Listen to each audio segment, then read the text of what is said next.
अजीज दोस्तों, कामरान सदीकी एक बार फिर हाजिर है एक नए मौजू के साथ। और आज का जो हमारा मौजू है वो है प्रिज्म, जिसको आप मंशूर भी कहते हैं उर्दू में और इंग्लिश में इसे प्रिज्म कहते हैं।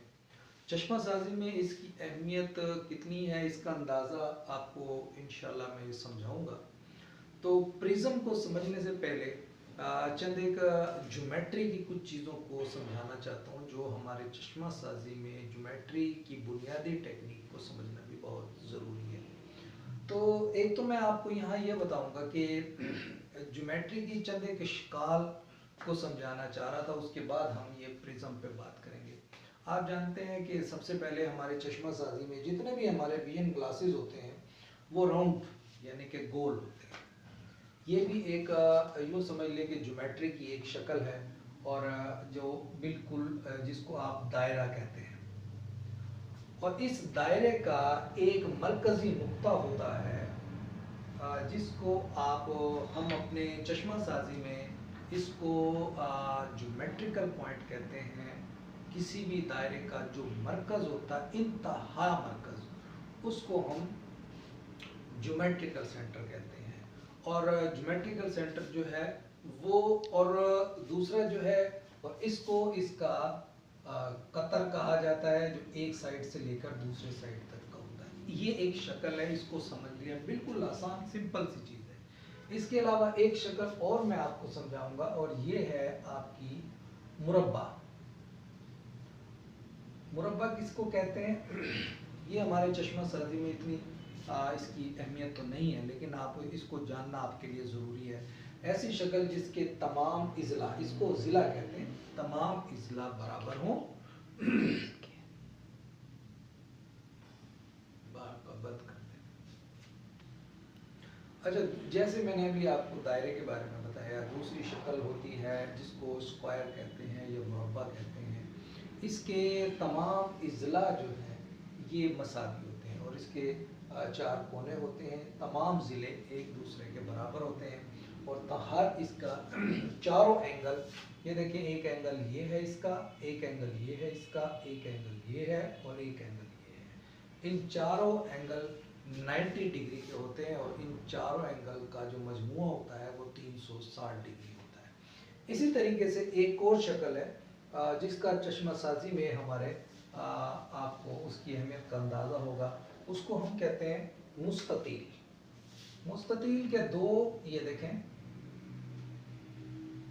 ये भी मुरब्बा की बिगड़ी हुई शक्ल है, लेकिन इसमें मुरब्बे में और इसमें फ़र्क ये है कि इसके आमने सामने के इज़ला मसावी होते हैं, और जबकि यानी कि ये दो छोटे ज़िले होते हैं, दो बड़े ज़िले होते हैं। ऐसी शक्ल को हम मुस्ततील कहते हैं। और इसी तरीके से एक हमारी शक्ल होती है जिसको आप मुसल्लिस कहते हैं।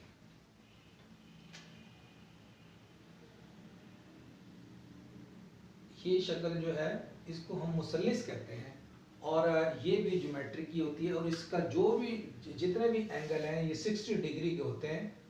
और इन तीनों इसके तीन जो हैं इज़ला होते हैं, और तीन ही इसमें एंगल होते हैं, और एंगल की टोटल मजमूई जो है इसकी 180 डिग्री होती है।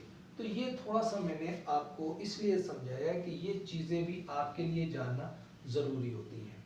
अब हम समझना चाहते हैं कि प्रिज्म क्या है, व्हाट इज़ द प्रिज्म। ये मेरे सामने ये देख रहे हैं आप, ये एक प्रिज्म है, और ये मैं स्पेशली आप लोगों को दिखाने के लिए लाया हूँ। इस प्रिज्म का हमारे चश्मा साजी में इसकी कितनी अहमियत है आप सोच भी नहीं सकते। कि हर विजन ग्लास, किसी भी किस्म का विजन ग्लास है, प्रिज्म के बगैर नामुमकिन है कि आपको वो विजन दे सके।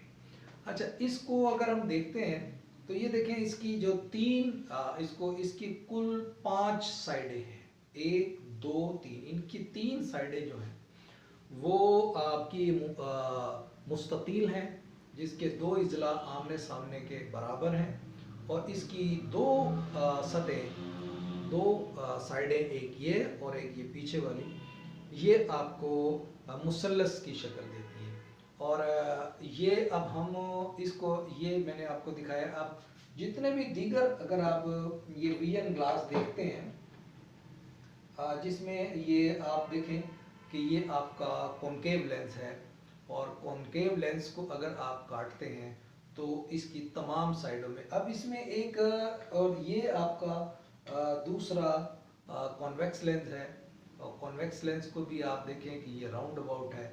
अगर आप इसको काटेंगे तो आप इसको देखेंगे कि इसकी जो दो सतहें हैं वो मुसल्लिस होंगी, और 3 सतहें इसकी मुस्ततील होंगी। बिल्कुल यही, अगर आप इसको इस साइड से देखेंगे, अगर आप दो किस्म के प्रिज्म्स को आपस में मिलाएंगे तो ये साइड आपकी कॉन्वेक्स बन जाती है, अगर इस तरह मिलाएंगे तो ये कॉनकेव बन जाती है। तो प्रिज्म की अहमियत का अंदाज़ा अब आप ये देखें कि ये एक डायग्राम है, ये एक डायग्राम है। इसमें हम समझेंगे कि प्रिज्म में जब रोशनी एंटर होती है तो वो क्या करती है, और वो किस तरह उसको तो दोस्तों ये एक डायग्राम है, इसको हम समझने की कोशिश करेंगे। ये प्रिज्म की डायग्राम बनाई गई है, और हम इसमें ये आपको बताएंगे कि जो रोशनी है वो किस तरह प्रिज्म में से एंटर होकर किस तरह मूव करती है। तो अब अगर आप ये देखते हैं तो ये एक मुसल्लिस, यानी कि ये जो मैंने प्रिज्म दिखाया था आपको, इस प्रिज्म की इस साइड को हमने रखा है, और इस पे देखना है कि रोशनी जब इधर से एंटर होती है तो वो किस तरह अपना इफेक्ट देती है। तो ये देखें कि ये एक मुसल्लिस है, और मुसल्लिस ABC इस मुसल्लिस का नाम है, और इसका जो एंगल ऑफ यानी कि प्रिज्म है उसको हम A कहेंगे, ये इसका एंगल है, एंगल ऑफ प्रिज्म। अब ज़रा आप गौर करें कि ये जो एक आपका ख़त है AB, इसके ऊपर ये देखें, ये एक इसका अमूद है नुक्ता O पर, तो ये एक अमूद है, और इसी तरीके से जो इसका दूसरा साइड है AC, इस कायदे पर नुक्ता R जो है यहाँ पर भी एक अमूद गिराया गया है। तो इसका इफेक्ट आप देखिएगा कि ये देखेंगे यहाँ से एक रोशनी की शुआए वक़ू जिसको आप कहते हैं, ये हमने पिछले चैप्टर में बड़े ही तफसील से आपको समझाया था कि रोशनी जब ये शुआए वक़ू नुक्ता Q पर प्रिज्म से आकर जो है AB पर से एंटर होती है, ये आपका एक कायदा है।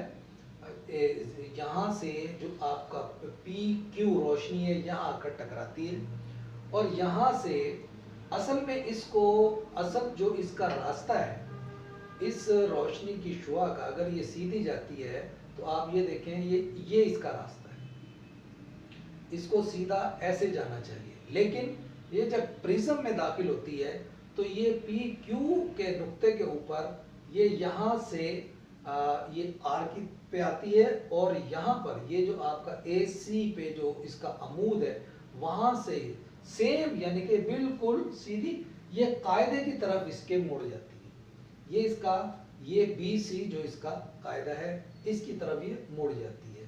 तो अब आप यहाँ गौर करें, एक तो ये बात वाज़ेह हो गई कि प्रिज्म में से जब भी कोई रोशनी की शुआ गुजरेगी वो उसके कायदे की तरफ मुड़ जाएगी, ठीक है। जैसे कि हमने लास्ट में भी रिफ्रैक्शन के बाब में पढ़ा था कि अपने अमूद की तरफ मुड़ती है, तो इसी तरह जब कोई रोशनी की शुआ प्रिज्म में से गुजरती है तो वो उसके कायदे की तरफ मुड़ जाती है। अच्छा, अब होता क्या है, अब आप गौर कीजिएगा, 2-3 चीज़ें समझने की यहाँ बहुत ही ज़रूरी है कि यहाँ से ये शुआ वाक़िया, और ये इसको हम क्या कहेंगे, शुआ मुनअकिस, ये शुआ वाक़िया है यानी कि वक़ू, ठीक है जी। और ये है आपका एंगल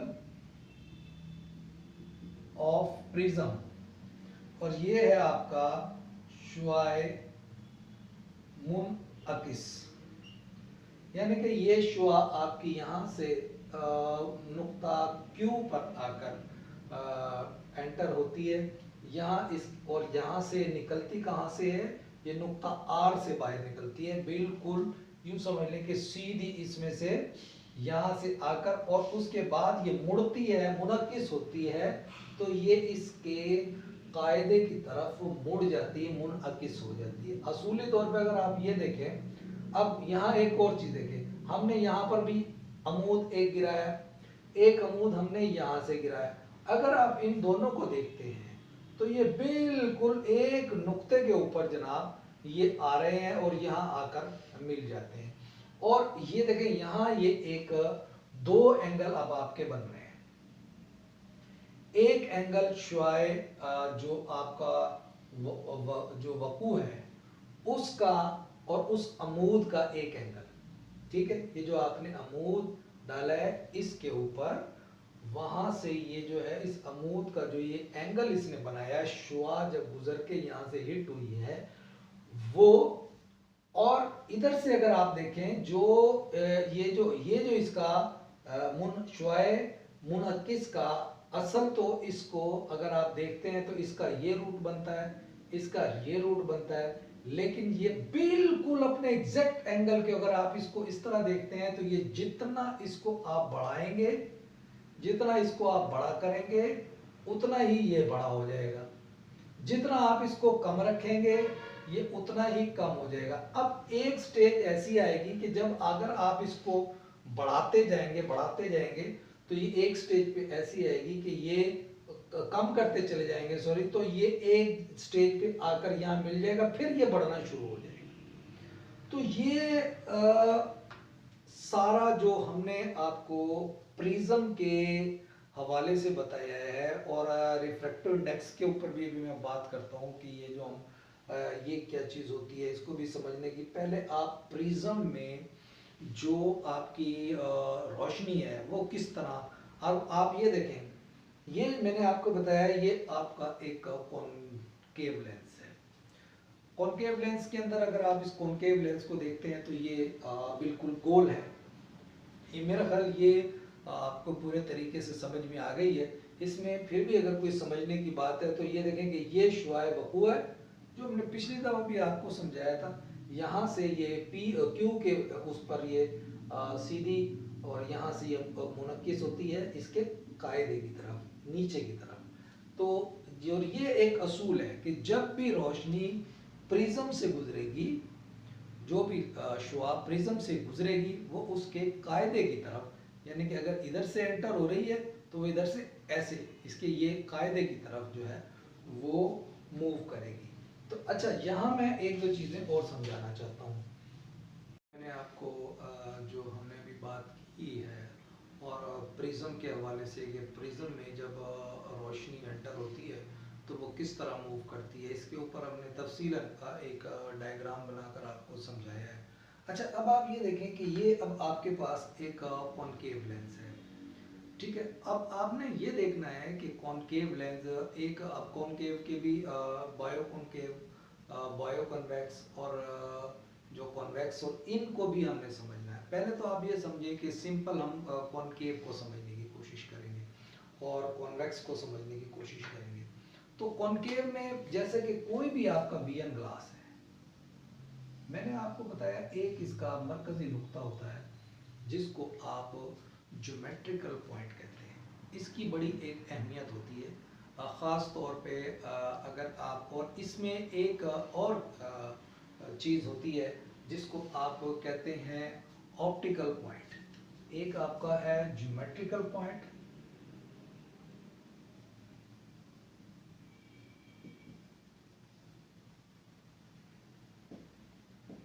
और एक आपका होता है ऑप्टिकल पॉइंट। ऑप्टिकल पॉइंट क्या, इसको भी हमें समझने की जरूरत है। ऑप्टिकल पॉइंट ये पूरे आपके वियन ग्लास में ये वो जगह होती है जहां प्रिज्म नहीं होता, यानी कि आपके पूरे जो, अगर आपने ग्लास बनते हुए देखा हो तो ये आपके प्रिज्म डले होते हैं। आपके पूरे वियन ग्लास के अंदर प्रिज्म डले होते हैं, और ये ग्लासेस जो है ग्रेजुअली, अगर आप देखते हैं तो इसकी मोटाई और इसके सेंटर तक ये ग्रेजुअली डाउन जा रहे होते हैं, और एक स्टेज ऐसी आती है जहां पर प्रिज्म खत्म हो जाता है और स्पेस जो बचती है ये वो जगह होती है जिसको हम ऑप्टिकल पॉइंट कहते हैं। और ऑप्टिकल देखें, एक बात जरा मैं आपको यहाँ बताना चाहूँगा कि ऑप्टिकल पॉइंट और आपका ज्योमेट्रिकल पॉइंट अक्सर होता ये है कि डिसेंट्रिक, जो अब हम आपको फ्रेम में ये समझाऊंगा मैं आपको कि जब हम आईपीडी का पूरा पढ़ेंगे चैप्टर और उसमें हम आपको बताएंगे, तो ये थोड़ा सा आगे है ये जो जो मैं बताना चाह रहा हूँ। लेकिन यहाँ मैं आपको ये बताना चाह रहा हूँ कि जितने अच्छे मयारी ग्लासेस होते हैं, जितने अच्छे मयारी ग्लासेस होते हैं, उनके ज्योमेट्रिकल पॉइंट और ऑप्टिकल पॉइंट तकरीबन बराबर होते हैं। ये वो जगह होती है जहाँ से रोशनी सीधी स्ट्रेट आपकी आई पिपल से आंख में एंटर हो रही होती है, और यहाँ से ये जितनी प्रिज्म वाली जगह है यहाँ से ये अपने अमूद की तरफ या कह लें अपने कायदे की तरफ मुड़ी हुई होती है। ऐसी ये जाकर ये सब यहाँ से इसमें से गुजर के जाती हैं, और कुछ जो रोशनी की है जो यहाँ से ऑप्टिकल पॉइंट से सीधी जाती हैं। जब ये सारी इकट्ठी होती हैं इंशाल्लाह अगले उसमें मैं आपको ये बताऊंगा कि कॉनकेव में किस तरह जाती हैं और कॉन्वेक्स में किस तरह जाती हैं। लेकिन अभी मैं आपको मुख्तसर से ये बताना चाह रहा हूँ कि ऑप्टिकल पॉइंट को ज़रा थोड़ा सा समझ लें, और इसी तरह ज्योमेट्रिकल पॉइंट को समझ लें कि ज्योमेट्रिकल पॉइंट होता है आपके विजन ग्लासेस का सेंटर, और ऑप्टिकल पॉइंट जो होता है वो उसको आपने सेंटर करना है। ये एक ऑप्टिशियन की जिम्मेदारी है कि उसको, अब ये जरूरी नहीं होता कि आपका जो ऑप्टिकल पॉइंट है वो ज्योमेट्रिकल पॉइंट के मुताबिक हो, सेम हो, ऐसा नहीं होता वो, ये अब आपने देखना है। अब इसके साथ साथ हमने बायो कॉन्वेक्स और बायो कॉनकेव को भी पढ़ना है। अब जब हम आप लेंसोमीटर में बायो कॉनकेव किसको कहते हैं, जिसको आप सिलेंड्रिकल ग्लासेस कहते हैं, फर्ज करें हम बायो कॉनकेव को समझ रहे हैं, तो बायो कॉनकेव आपका जो लेंस होता है जब आप उसको लेंसोमीटर में रखते हैं तो वो आपको इस तरह की शेप देते हैं, और फिर आप एक्सिस लगाने के लिए आप उनको मिलाते हैं, ठीक है। ये शेप आपको लेंसोमीटर, और जबकि आपको सिंपल कॉनकेव के अंदर आपको डॉट्स नजर आते हैं लेंसोमीटर में, जबकि इसमें ये लकीरें नजर आती हैं। अच्छा, जो इसमें और इसमें फर्क आपको थोड़ा सा समझने की जरूरत है, ये मैं समझाना चाहूंगा आपको। जी तो दोस्तों, ये दो अशकाल मैंने अभी बनाई हैं, इनको समझाना, ये एक आपका बायो कॉनकेव लेंस है और ये आपका कॉनकेव लेंस है, सिंपल, ठीक है जी। अब बायो कॉनकेव यानी कि जो आपके सिलेंड्रिकल कॉनकेव के लेंसेज होते हैं और जो ये स्फेरिकल लेंसेज होते हैं, इसको अगर आप लेंसोमीटर में जाते हैं तो आपको ये डॉट्स नज़र आते हैं जहाँ पर आपको पावर क्लियर होती है, और अगर आप बायो कॉनकेव को देख रहे हैं तो वहाँ इस तरह की लकीरें नज़र आती हैं। अच्छा, अब आप ये देखें कि ये इसका जो यहाँ पर इन लाइनों को जब आप इस लाइंस को मिलाते हैं, जब आप देखते हैं तो इसको आप कहते हैं प्रिंसिपल एक्सिस, और इस प्रिंसिपल एक्सिस के दरमियान के अंदर एक होता है नुक्ता ओ, और वही नुक्ता ओ ही आपका ऑप्टिकल पॉइंट होता है। यानी कि ये जो आप एक्सिस के जो मिलाने के बाद जो दरमियान में जो आपका नुक्ता होता है, नुक्ता ओ, उसी को आप ऑप्टिकल पॉइंट कहते हैं। ऑप्टिकल पॉइंट में जैसे कि मैंने आपको बताया, ये वो जगह है जहाँ जिसको आप आईपीडी लगाते वक्त इसको आई पीपल के सामने रखना पड़ता है, क्योंकि यहाँ से जो रोशनी की शुआ जाएगी वो सीधी जाएगी, और बाकी प्रिज्म के जितने भी साइड्स हैं, जितने भी शीशे में इसके जो प्रिज्म डला हुआ है, यहाँ से जो आपकी शुआएं जाएंगी तो वो मुड़कर जाएंगी अपने कायदे की तरफ मुड़कर, जो कि अभी हमने प्रिज्म के बारे में आपको तफसीलन बताया। ये अब कल हमने जो हमारा अगला लेक्चर होगा, ये आपका कॉनकेव का स्फेरिकल का ग्लास है, इसमें आपको सिंपल डॉट्स नजर आएगा, और इसका भी एक सेंटर, इसका भी जो एक सेंटर। अच्छा, अब ये जरूरी नहीं है, जो असल बात मैं आपको समझाना चाह रहा हूँ वो ये है कि ये जरूरी नहीं है कि जो आपका जो ये आपका ज्योमेट्रिकल पॉइंट है वो इसके ऑप्टिकल पॉइंट के सेम हो। ऐसा अक्सर आपने देखा होगा कि आप जब विजन ग्लासेस, आप कोई भी विजन ग्लास है आपके पास, जब विजन ग्लास को अगर आप अपने लेंसोमीटर में रखते हैं तो जरूरी नहीं है कि ये इसके सेंटर में ही ये डॉट आते हैं, लेकिन आप इसके इसका इसका अपना एक, हर ग्लास का अपना एक ज्योमेट्रिकल सेंटर है, उसको तो उससे तो कोई इनकार ही नहीं, लेकिन जरूरी नहीं है ये। अब जब महारत में आपको आगे बताऊंगा कि ये किस तरह आपने फ्रेम में इनको एक करना है। अगर आप इनको एक नहीं करेंगे, यानी कि जब आप फ्रेम में फिट कर रहे हैं और उस फिटिंग के दौरान अगर आप डिसेंटरिंग आपसे हो जाएगी तो क्या होगा कि ये जो आपका ऑप्टिकल पॉइंट है, अगर ये बिल्कुल आई पीपल के सामने नहीं है तो फिर क्या है कि जो प्रिज्म वाली साइड अगर आंख के आपके आई पीपल के सामने है तो फिर आई पीपल से जो आपकी रोशनी जा रही होगी वो मुड़कर जा रही होगी, वो स्ट्रेट नहीं जा रही होगी।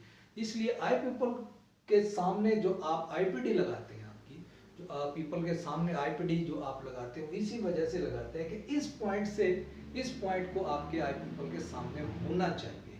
अच्छा, अब इसकी इंशाल्लाह मैं अगले उसमें आपको तफसील से समझाऊंगा, और उसके साथ साथ हमने ये मैं आपके लिए ये आप प्रिज्म ग्लास जिसको आप कहते हैं, अब तो खैर इसका इस्तेमाल बहुत कम हो गया है, ये एक तरफ से मोटा होता है और एक तरफ से ये इसमें ये प्रिज्म डला हुआ है। और अगर आप इन दो प्रिज्म ग्लास को आपस में मिला लेते हैं तो ये आपका एक लेंस बन जाता है कॉनकेव या कॉन्वेक्स। ठीक है, तो ये कैसे फिटिंग होती है, ये किस तरह होती है, इंशाल्लाह अगले चैप्टर में मैं आपको ये सारी तफसील भी बताऊंगा।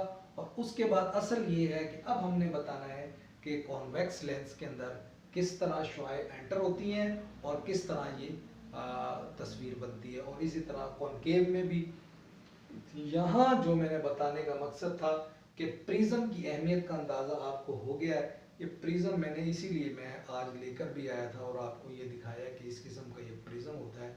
और ये हमारे विजन ग्लास में अगर इसको आप काटते हैं, अगर आप इसको इस शेप में काटते हैं तो आप ये देखेंगे कि ये बिल्कुल इसी तरीके से ये अगर आप इसकी एक सिमत ये बन जाएगी और एक ये और एक ये, और ये जो दो साइडें हैं आपकी ये बिल्कुल ऐसी बारीक होती चली जाएंगी इसके तरीके, इसी ये प्रिज्म की शक्ल। और इसमें बहुत सारे इसी तरह के प्रिज्म डले हुए हैं ये चारों तरफ, और ये बिल्कुल जब भी रोशनी से कोई इधर से एंटर हो रही है, कोई इधर से एंटर हो रही है, कोई इधर से एंटर हो रही है, वो एंटर हो रही हैं, और वो एंटर होने के बाद वो आपकी जो है वो उसके कायदे की तरफ मुड़ रही हैं, और फिर ये जाकर यहाँ पर कुछ रोशनी है जो हमारे ऑप्टिकल पॉइंट से एंटर होती है। ये सारी तफसील इंशाल्लाह बात तस्वीर कल मैं अगले चैप्टर के अंदर आपको समझाऊंगा।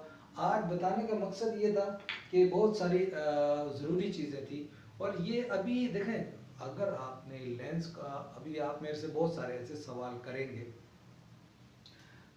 मैं ये चाहता हूँ कि ये मेरे कुछ लेक्चर हैं ये कंप्लीट हो जाएं, जब हम स्ट्रक्चर को पूरी तरह जो चीज़ें आहिस्ता आहिस्ता मैं आपको समझाना चाह रहा हूँ, जब ये सारी चीज़ें आपको समझ में आ जाएंगी तो आपको एक ग्लास के फंक्शन तमाम पूरे तरीके से समझ में आ जाएंगे कि ग्लास किस तरह काम कर रहा होता है और क्या क्या इसमें चीज़ें ज़रूरी होती हैं। इंशाल्लाह आपको अगले चैप्टर में, अगले लेक्चर में और भी बहुत सारी चीज़ें बताएंगे। आज मैंने आपको प्रिज्म बताया और थोड़ा सा मैंने ज्योमेट्रिकल पॉइंट की तारीफ की है, और इसमें बताया आपको ऑप्टिकल पॉइंट के बारे में भी कि ग्लास के अंदर ये दो चीज़ें भी मौजूद होती हैं, इनकी अहमियत। और इंशाल्लाह आगे चल के आपको और भी बहुत सारी चीज़ों की मालूमात मिलेगी।